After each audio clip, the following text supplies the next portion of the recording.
Salam alaikum. Dans cette séance, on va voir la suite de la correction de l'épreuve physique-chimie ENSA 2016. L'exercice 8.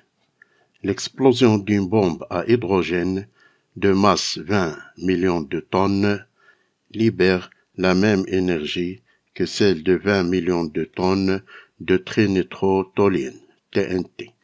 Sachant que la masse d'une tonne de TNT libère 4,18 10 à la puissance 9 joules. On prendra la vitesse de la lumière dans le vide, 3,8 mètres par seconde. La question 30. La perte de masse correspondant, masse d'une partie des constituants de la bombe qui s'est transformée en énergie cinétique, communiquée à toutes les particules formées, vaut approximativement. Donc on a la relation delta E est égale à mc au carré. Donc la masse m est égale à delta E sur c au carré. Donc on a l'énergie pour 1 tonne de TNT, c'est 4,18 10 à la puissance 9. Pour 20 millions de tonnes, donc je dois multiplier par 20, 10 à la puissance 6. Sur c au carré, donc c'est 9, 10 à la puissance 16. Donc le calcul doit être effectué sans calculatrice. Donc on a 10 à la puissance 16, pardon. Donc je remonte le 10 à la puissance 16 en haut. On a 9 plus 6, c'est 15.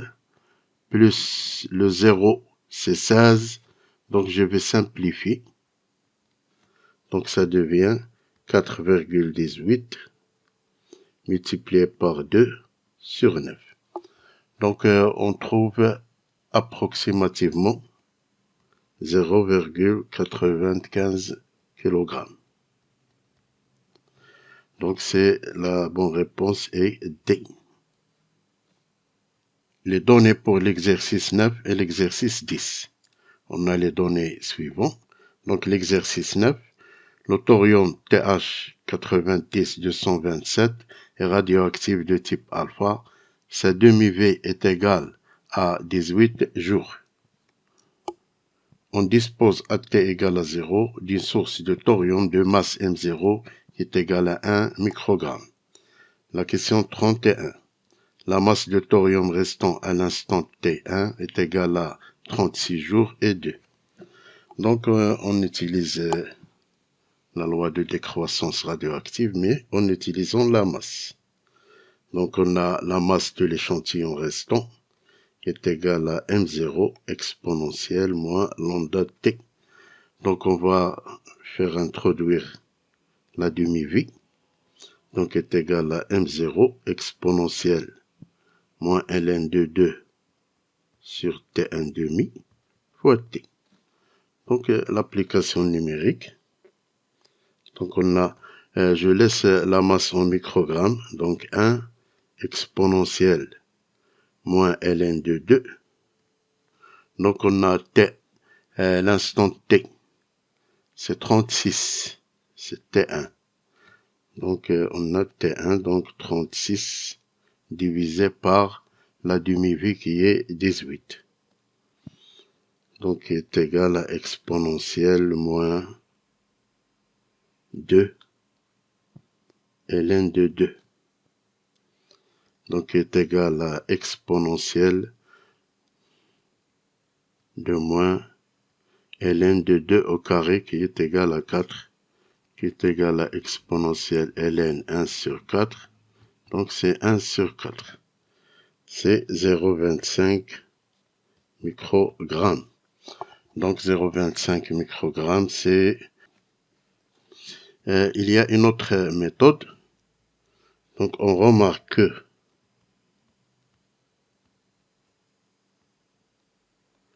que T1 est égal à 2 T1 demi.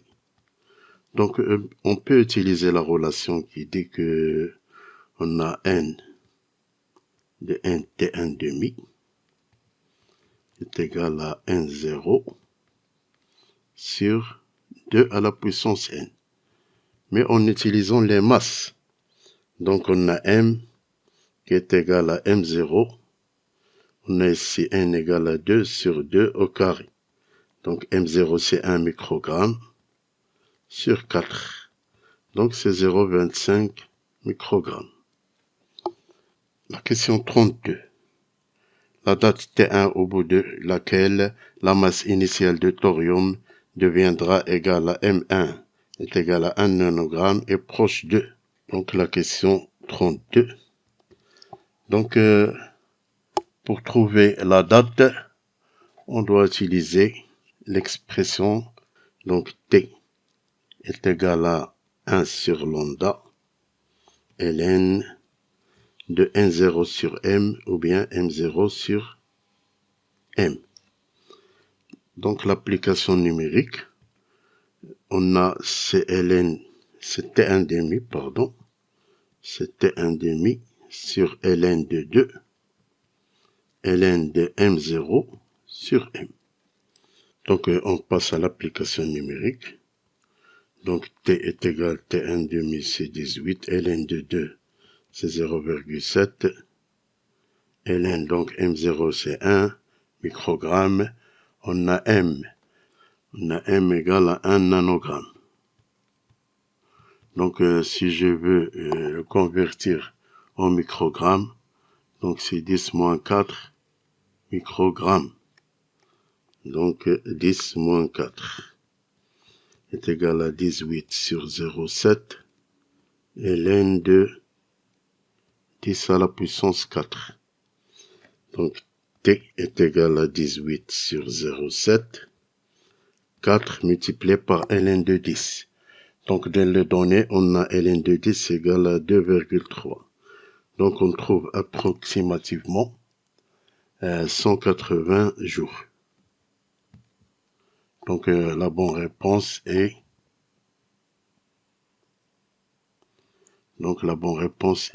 D. L'exercice 10. Le sodium Na1124 est radioactif β- de durée de vie T1,5 égale à 15 heures. La masse M0 nécessaire de Na1124 pour que le débit d'émission initial soit équivalent à un courant électrique de I égale à 0,1 mA est donné par l'expression. Donc on va chercher la relation entre l'intensité de courant et la masse M0 nécessaire de Na1124. Donc on a l'intensité I est égale à Q sur delta T est égal au nombre des électrons, je l'appelle N', mis en jeu, multiplié par la charge élémentaire sur delta T. On suppose que chaque noyau désintégré de sodium émet un électron. Donc le nombre de noyaux désintégrés, N0 moins N, est égal à N', est égal au nombre des électrons émis. Donc on a N' est égal, d'après cette relation, donc on a N' qui est égal à I delta T sur E. Donc je remplace. Donc on a le nombre de noyaux désintégrés est égal à I delta T sur E. Donc ça donne N0 moins N sur delta T est égal à I sur E. Donc cette expression, elle représente le nombre de noyaux désintégrés par unité de temps. C'est l'activité A. Donc on a A est égal à I sur E. Et on sait que A est égal à lambda N qui est égal à I sur E. Et finalement, on a la relation suivante qui relie l'intensité de courant au nombre de noyaux de l'échantillon. Donc, le débit initial à l'instant t égale à 0, Donc on a lambda N0 est égal à I0 sur E. Donc ce qui donne lambda. Donc N0 ça donne la masse M0 fois Na sur la masse molaire de sodium est égal à I0 sur E. Donc finalement on a M0 est égal à I0 fois la masse molaire M sur lambda Na fois E. Donc je remplace lambda par son expression, donc ça donne I0 M, donc lambda c'est T1 demi sur ln de 2 sur Na E. Donc je passe à l'application numérique. Donc je vais calculer cette expression. Donc M0, l'intensité de courant c'est 0,1 mA. Si je la convertis en ampères, c'est 10-4. La masse molaire c'est 24. ln de 2 c'est 0,7. T1 demi Na E. Donc qui est égal. Donc 0,7 c'est 7 10-1. Je remonte le 10-1, ça devient 24 sur 7. 10-3. T1 demi sur Na E. Donc c'est la réponse C. Donc C est la bonne réponse. Donc l'exercice 11. Un condensateur de capacité C est égal à 5 mF est chargé à l'aide d'un générateur débitant un courant d'intensité I0 est égal à 2 mA. La question 34. La tension aux bornes des deux armatures de condensateur et l'énergie électrique stockée dans ce dernier au bout de 10 secondes sont données par les valeurs suivantes. Donc la charge de condensateur Q est égale à CIAB. Donc QCE delta T est égal à CIAB. Donc on a la tension au bord de condensateur UAB est égal à I delta T sur C. Donc on a l'intensité de courant, c'est 2 mA, donc 2 10-3, fois delta T qui est 10 secondes, sur la capacité qui est égale à 5 mF. Là, le 10-3 va disparaître avec 10-3. 10 sur 5, c'est 2. 2 fois 2, c'est 4 volts. Donc, la réponse est, on a 4 volts, existe seulement dans la réponse B. Donc, c'est B. Si on veut calculer l'énergie, donc l'énergie emmagasinée dans le condensateur est égale à 1 demi C UAB au carré est égal à 1 demi multiplié par 5 10-3 fois 4 au carré, c'est 16. Donc on a 16 divisé par 2, c'est 8. 8 fois 5, 40. 40 10-3, c'est 4 10-2. Donc on voit bien que la bonne réponse est B. L'exercice 12. Dans une bobine d'inductance L est égale à 500 mH et de résistance interne R égale à 6 ohms, un générateur délivre une tension constante E égale à 24 volts. La question 35. On ferme le circuit générateur bobine. L'énergie stockée dans la bobine en régime permanent est 2. Donc on sait qu'en régime permanent, la bobine se comporte comme un conducteur ohmique. Donc U est égal à RI. Donc l'énergie est égale à 1 demi L I au carré. Donc on a est égal à 1 demi L, et puisque la bobine se comporte comme un conducteur ohmique, donc la loi d'Ohm U égale à RI, donc I est égal à U sur R au carré. L'application numérique, donc on a 1 demi 510 moins 3 multiplié par U, la tension c'est 24 sur 6 au carré. Les calculs. Donc on a 510 moins 3, c'est 0,5. 0,5 sur 2. On a 24 divisé par 6, donc c'est 4 au carré, c'est 16. Donc 16 sur 2, c'est 8. 8 fois 5, 40, avec le 10 moins 1, donc c'est 4 joules. Donc la bonne réponse est D. L'exercice 13.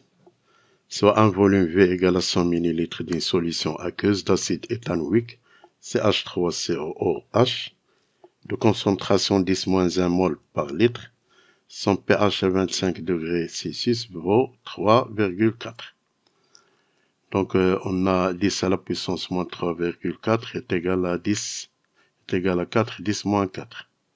Donc on va utiliser cette expression lors des applications numériques. Il y a eu une réaction acido-basique entre les couples CH3COOH, CH3COO- et H3O+, H2O.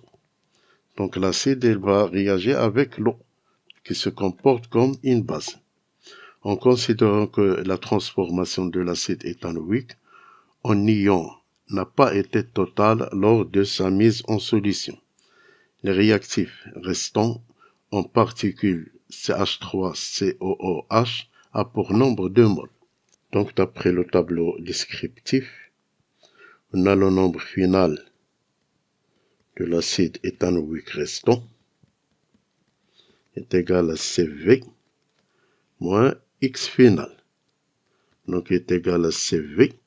X final, on peut l'attirer à partir de pH. Donc c'est H3O+, fois V. Donc est égal à CV moins 10 moins pH fois V. Donc on a la concentration, c'est 10 moins 2. Le volume, c'est 100 millilitres. Je la convertis en litres, donc c'est 0,1. Moins 10 moins pH, c'est 10 moins 3,4, qui est égal à 4, 10 moins 4. Multiplié par le volume, c'est 10 moins 1. Donc est égal à 10 moins 3, moins 4, 10 moins 5. Donc pour faire apparaître 10 moins 5 ici, on a ces 10 au carré. 10 moins 5, moins 4, 10 moins 5. Donc 10 au carré, c'est 100, moins 4, 10 moins 5. Donc 100 moins 4, c'est 96, 10 moins 5. Donc ce qui donne 9,6, 10 moins 4 mol. Donc c'est la réponse A. L'exercice 14. Le bilan de l'électrolyse d'une solution très concentrée de chlorure de sodium est la suivante. Les données, couple mis en jeu, Cl2Cl-, H2O, H2. Et le volume molaire, c'est 30 litres, mol moins 1. On a un Faraday est égal à 96 500 coulombs, mol moins 1. Cette cellule d'électrolyse industrielle qui permet de préparer des gaz fonctionne sur une tension 3,8 volts avec une intensité de 4,5 10 à la puissance 4 ampères. La question 37. Le volume de dichlore et le volume de dihydrogène produits en un jour sont identiques. Donc d'après l'équation, on a le nombre de moles final de H2 qui est égal au nombre de moles final de Cl2 qui est égal à l'avancement X. On a le nombre des électrons mis en jeu, donc est égal à 2x, qui est égal à I delta T sur F. Donc le nombre de moles de gaz, c'est le volume de gaz sur Vm qui est égal à X. Donc X c'est I delta T sur 2F. Donc le volume V, ça donne I delta T sur 2F fois le volume molaire. On passe à l'application numérique. Donc on a l'intensité de courant, c'est 4,5 10 à la puissance 4 fois delta T. Donc un jour, c'est 24 fois 3600 secondes fois le volume molaire qui est égal à 30 litres, mol moins 1. Donc, puisque les réponses sont données en mètres cubes, donc je dois convertir le litre en mètres cubes. Donc, c'est 10 moins 3 sur 2F. 2 multiplié par 96 500. Donc, en simplifiant les calculs, donc les deux zéros avec les deux zéros, je calcule les puissances et en effectuant les calculs, on trouve que le volume V, il est proche de 6 10 au carré mètres cubes. La question 38, l'énergie consommée par mètre cube de dichlore préparé en un jour est proche de. Donc, on va calculer l'énergie. L'énergie par unité de volume. Donc, c'est EI delta T sur V. L'application numérique, on a la tension, c'est 3,8. L'intensité, 4,5 10 à la puissance 4. Donc, delta T, c'est un jour. Donc, c'est 24 fois 3600. Sur le volume V qu'on a trouvé tout à l'heure, c'est 6 10 au carré. Donc, je simplifie. On a 10 au carré avec les deux zéros. Donc, le 36, c'est 6 au carré. Donc, elle va disparaître avec un 6. Un 6 va disparaître avec le 6 qui est en bas. Donc, c'est 3,5 fois 4,5 fois 24 fois 36 10 à la puissance 4. Donc, en effectuant ce calcul, on trouve à peu près 2 10 à la puissance 7 joules mètre moins 3. Exercice 15. On souhaite protéger une lame de fer parallélépipédique Fe solide de surface S est égal à 36,4 cm3, en le recouvrant de zinc Zn solide. Pour ce faire, on pratique une électrolyse à anode soluble. Le bain est une solution concentrée de chlorure de zinc Zn2+, 2Cl-. Les données, donc on a le farad, la masse molaire et la masse volumique de zinc. On désire déposer une épaisseur E est égale à 50 micromètres de zinc sur l'intégralité de la surface de la lame de fer. Donc la masse de zinc correspondant est proche de. Donc on a la masse volumique est égale à la masse de zinc sur le volume. Donc la masse de zinc est égale à la masse volumique fois le volume. Donc c'est la masse volumique fois la surface multipliée par l'épaisseur. On passe à l'application numérique. Donc on a la masse volumique, c'est 7,14. Il faut faire attention aux unités. Donc c'est grammes centimètres moins 3. La surface, elle est en centimètres cubes carrés. Donc 36,4. L'épaisseur, donc on a l'épaisseur, elle est en micromètres. Donc c'est 50 micromètres. Donc je dois la convertir en centimètres. Donc c'est 10 moins 6 mètres. Donc c'est 10 moins 4 centimètres. Multiplié par 50 10 moins 4. Donc est égal. Donc en effectuant le calcul, on trouve à peu près, donc c'est 1,3 g. Maintenant on passe à la question 40.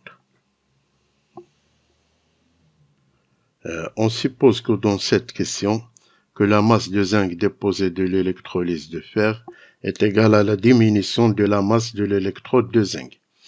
La durée de l'électrolyse, si on applique un courant électrique d'intensité I, est égale à 0,5 ampères, est proche. Donc on veut calculer la durée delta T. Donc on a la variation de la masse de zinc qui est égale à la variation du nombre de moles de zinc multiplié par la masse molaire de zinc. La variation de la quantité de matière de zinc qui est égale en valeur absolue à l'avancement x. Et on sait que le nombre de moles des électrons est égal, d'après l'équation de la réaction, est égal à 2x qui est égal à I delta T sur F. Donc je remplace delta M de Zn qui est égal, je remplace delta N par X qui est égal à I delta T sur 2F multiplié par la masse molaire de zinc. Donc je tire delta T de cette expression qui est égale à 2F delta M de Zn sur I multiplié par la masse molaire de zinc. Application numérique. 2 multiplié par 96 500 multiplié par delta M qu'on a trouvé dans la question précédente sur l'intensité du courant qui est 0,5 ampères multiplié par la masse molaire de zinc qui est 65,4. En effectuant les calculs, on trouve à peu près 8 10 à la puissance 3 secondes. Donc c'est la réponse C.